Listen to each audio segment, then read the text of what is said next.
अस्सलाम वालेकुम। इस लेक्चर के अंदर हम पढ़ेंगे splitting of D orbital in square planar complexes कि जो हमारे पास स्क्वायर प्लेनर कॉम्प्लेक्सेस होते हैं उसमें जो डी ऑर्बिटल होता है अपने आप को कैसे सेपरेट करता है इस वीडियो के अंदर हम देखेंगे। तो अगर इसका मैं स्टार्ट करूं ऑक्टाहेड्रल कॉम्प्लेक्सेस से तो मेरे पास ऑक्टाहेड्रल की ज्योमेट्री कुछ मेरे पास ऐसी थी कि 6 की 6 क्या थी, लीगेंड से लेकर मेटल तक लेंथ 6 की 6 की बिल्कुल ही थी। अच्छा जी, अभी मैं क्या कर लूं, मैं जो ये मेरे पास एक्स एक्सिस, ये मेरे पास वाई एक्सिस, ये मेरे पास जेड एक्सिस, ये जो जेड एक्सिस पर मेरे पास लीगेंड है इनको मैं कंप्लीटली ऐसे खींच कर बिल्कुल रिमूव करूंगा। ये तो मेरे पास ऑक्टाहेड्रल है ना, ऑक्टाहेड्रल से मैं जेड एक्सिस के ऊपर जितने भी लीगेंड है इनको मैं कंप्लीटली रिमूव कर लूं तो मेरे पास जो स्ट्रक्चर आएगी that structure is called square planar. कैसे आएगी, देखो इनको मैं जैसे ही खींचूंगा तो ये करीब आएंगे, एक्स वाई प्लेन वाले क्या आएंगे, करीब आएंगे। जैसे ही मैंने इसको कंप्लीटली रिमूव कर लिया इसका नाम क्या हो जाएगा, स्क्वायर प्लेनर। लिखो डेफिनेशन इसकी क्या है, इफ वी रिमूव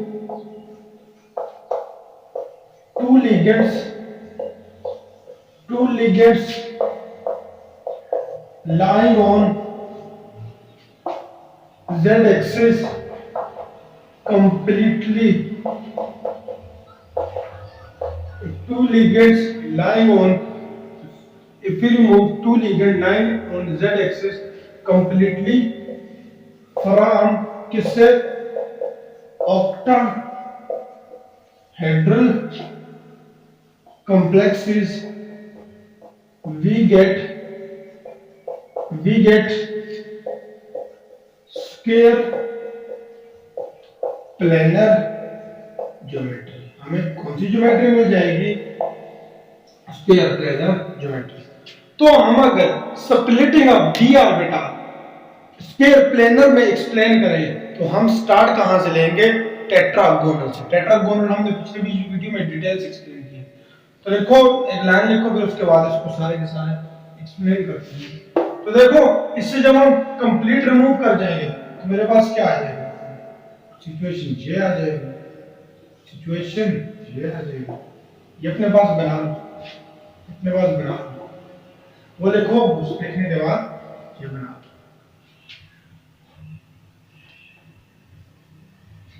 और लिखो in order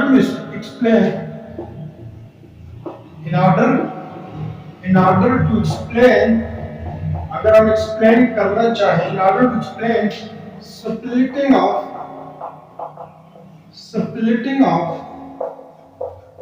d orbital in square planar complexes, we start from हम स्टार्ट लेंगे कहां से, टेट्रागोनल कॉम्प्लेक्सेस से। कैसे, जैसे हमने सबसे पहले स्प्लिटिंग एक्सप्लेन की थी ऑक्टाहेड्रल की, मेरे पास ऑक्टाहेड्रल की कुछ ऐसे आई थी। इसके बाद इनकी हाइपोथेटिकल डिजेनरेट स्टेट आती है। इसमें क्या है, एक डी एक्स वाई, दूसरा डी वाई जेड, तीसरा डी जेड एक्स, चौथा d x square y square, पांचवा डी जेड स्क्वायर। ये मेरे पास आ गया। अब ये जो हमारे पास कहानी थी किसकी, ऑक्टाहेड्रल की, ऑक्टाहेड्रल में ये दोबारा स्प्लिट हो जाते हैं, हमने देखा इतने में दो में स्प्लिट होते हैं, T2G एंड EG में, इसको बोलते हैं EG, इसको बोलते हैं T2G। तो हमने देखा था कि इसमें dx स्क्वायर y स्क्वायर वाले ऊपर चले गए थे ऑन द एक्सिस, और ये वाले नीचे रह गए थे, dx y dy z and dz। यहां तक हमारे पास कहानी थी हमारे पास ऑक्टाहेड्रल की। अब हम जब कहते टेट्रागोनल की तरफ, तो टेट्रागोनल में हमने देखा था each T2G and EG further दो एनर्जी लेवल में सेपरेट हो गए, फर्दर दो दो में, उसमें हमने देखा था ना, हमने जब ऐसे खींचा लिगेंड को, हाँ, तो एक्स वाई क्लोज आ गए, रिपल्शन ज्यादा होगी, एनर्जी ज्यादा। यहाँ पर मेरे पास कौन सा आ गए, d x square y square. तो ये लिगेंड मेटल से दूर हो गया, इलेक्ट्रॉन और मेटल की रिपल्शन क्या होगी, कम होगी, इसकी एनर्जी क्या होगी, कम होगी। ये मेरे पास है डी जेड स्क्वायर, समझे।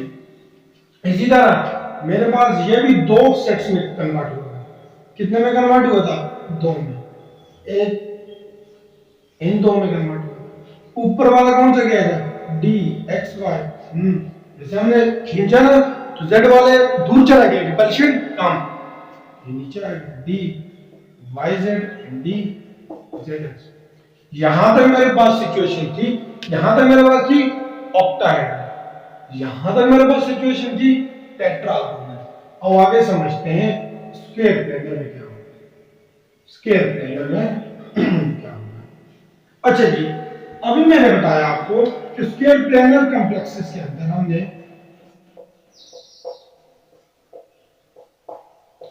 स्क्वायर प्लेनर कॉम्प्लेक्सेस के अंदर हमने इन दोनों लिगेंड को कंप्लीटली रिमूव कर दिया, यानी बिल्कुल हटा दिया इन दोनों को कंप्लीटली। जब हमने इनको कंप्लीटली रिमूव कर लिया, ये हमारे पास पास आ गए। जब ये वाले एक्स वाई प्लेन वाले हमारे पास आ गए, ये दूर चले गए, मतलब मेटल और लिगेंड, लिगेंड तो खत्म ही हो गया, मतलब लिगेंड है ही नहीं, यहाँ पर रिपल्शन क्या हो जाएगी, कम हो जाएगी। जबकि ये वाले और करीब आए, और तो टेट्रागोनल में ये वाली इनकी एनर्जी क्या थी, इनकी कम थी, और स्क्वायर प्लेनर में टेट्रागोनल से उससे भी क्या होगी, कम। कैसे, जैसे मेरे पास dx स्क्वायर, देखो वहां तक हमने कुछ हद तक ले लिए थे ना, यहाँ पर कंप्लीटली रिमूव कर दिया, तो जो हमारे पास dxy और करीब आ गए, मतलब इनकी एनर्जी और बढ़ गई। कहां तक चले गए, इनकी energy dx square y square. जबकि मैं देखूं, मैंने तो z कंप्लीटली रिमूव ही कर ली, अब उसकी रिपल्शन होगी नहीं, वो है ही नहीं, तो इसकी एनर्जी बहुत ज्यादा क्या होगी, कम। तो डी जेड स्क्वायर दिया मैंने। ये तो मेरे पास एक चीज, इसको फिर से समझो कि हमने ये वाले दो लिगेंड कंप्लीटली रिमूव कर दिए, ये वाले कंप्लीटली हट गए, ये वाले करीब आ गए। अब इनकी रिपल्शन और मेटल के इलेक्ट्रॉन और लिगेंड के इलेक्ट्रॉन की क्या होगी, रिपल्शन होगी।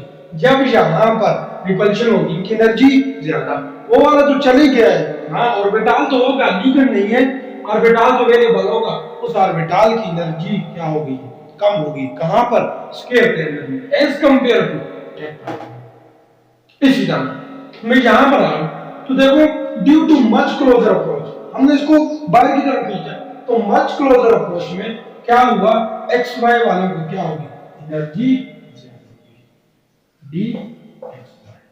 इसी तरह जो जेड एक्सिस पर है, उनकी एनर्जी फर्दर कम होगी, उनकी एनर्जी फर्दर कम, d y z and d. I hope आपको इस बातों की समझ आई होगी। तो इसके थोड़े से नोट्स लिखते हैं,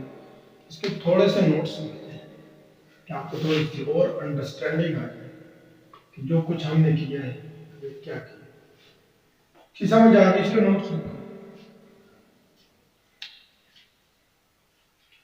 तो लिखो, ड्यू टू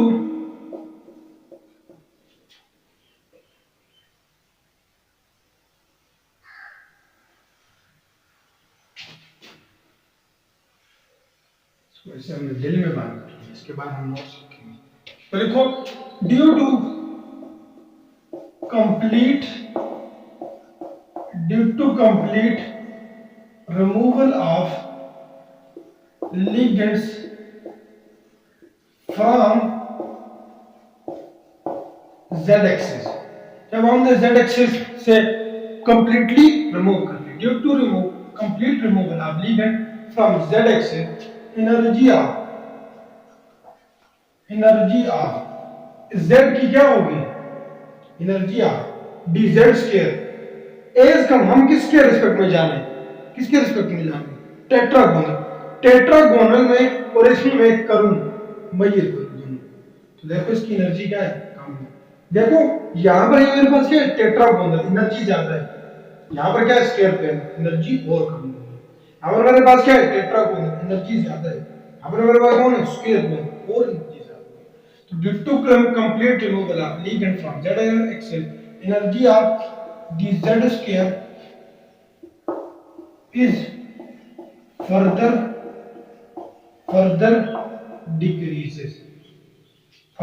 decreases, कहां पर, in square planar complexes as compare, किसके साथ कंपेयर कर रहे हैं ना हम, क्या लगा, in order to understand splitting of d orbital हमने कहा हम कहां से स्टार्ट करेंगे, टेट्रागोनल से। in square planar complexes as compare to किससे, tetragonal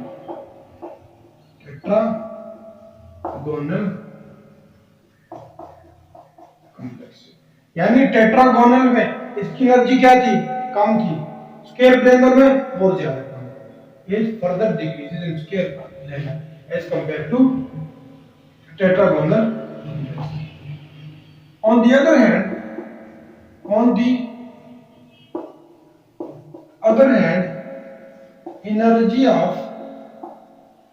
energy of dx square y square is further increases in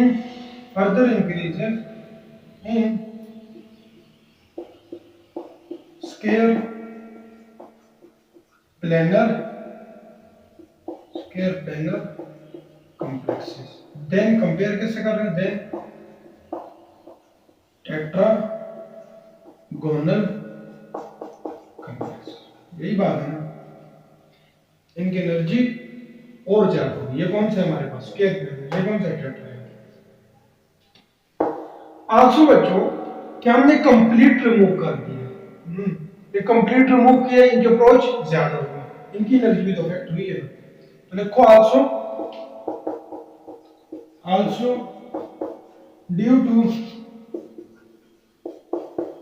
complete removal of ligands from z-axis,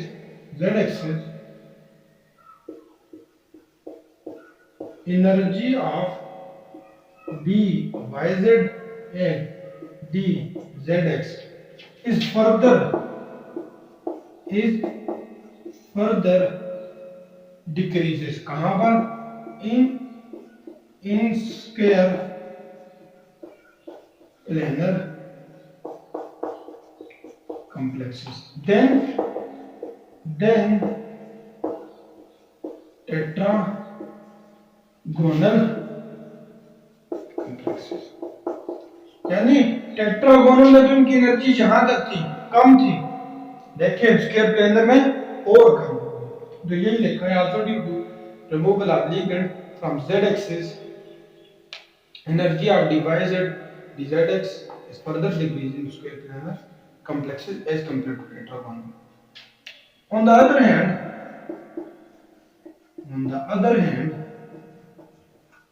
dxy की क्या हो गया, स्क्वायर प्लेनर में और ज्यादा हो गया टेट्रागोनल से। On the other hand, energy of dxy is further increases in square planar complexes then tetragonal complexes। यहाँ तक मैंने आपके ये नोट्स खत्म किए, तो इसको जल्दी से नोट डाउन करो, एकदम से जल्दी से, जितना जल्दी हो सके इसको नोट डाउन कर लो। बहुत ज़्यादा आपके पास ये क्या है, इम्पोर्टेंट है।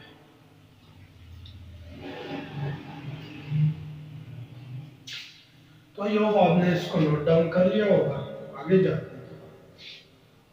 क्या हम इसे डायरेक्ट बना सकते हैं? तो देखो वी कैन शो, देखो we can show splitting of, we can show splitting of d orbital in square planar direct as, direct बता सकते हैं ना, डायरेक्ट यहां से लो 5 हाइपोथेटिकल से डायरेक्ट लो, तो क्या मैं लिख सकता हूं? सबसे ज्यादा energy dx square y square की, फिर मेरे पास dx y की, फिर मेरे पास d z स्क्वायर की, और फिर मेरे पास आखिर में dy z की और dy z। मेरी डायग्रामों पर न जाना, डायग्राम में गंदी होती है, उसको थोड़ा और ऊपर बना दो तो ज्यादा बेहतर है।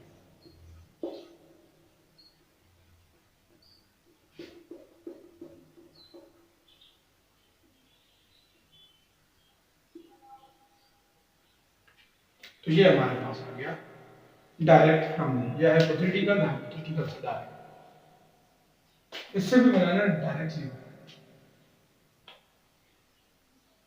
तो लिखो आगे हेडलाइन लिखो, it is clear from the about diagram, क्या क्लियर हो रहा है? From about diagram energy in case of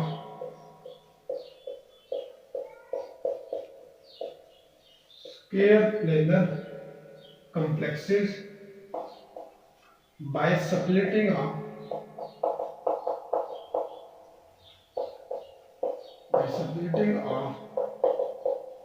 d orbital is given है। हमारे पास जब d ऑर्बिटल स्प्लिट होगा स्क्वायर प्लेन में तो एनर्जी के वैल्यू सबसे ज्यादा किसकी? d x square y square की सबसे ज्यादा, फिर d x y की, फिर t z स्क्वायर की, फिर हमारे पास d y z की, फिर हमारे पास approximately equal to d z। तो यहाँ तक हमारा कंप्लीट हुआ subjecting of D orbital in square planar complexes. तो आई होप आपको इस समझ आई होगी, आपने अंडरस्टैंड किया होगा।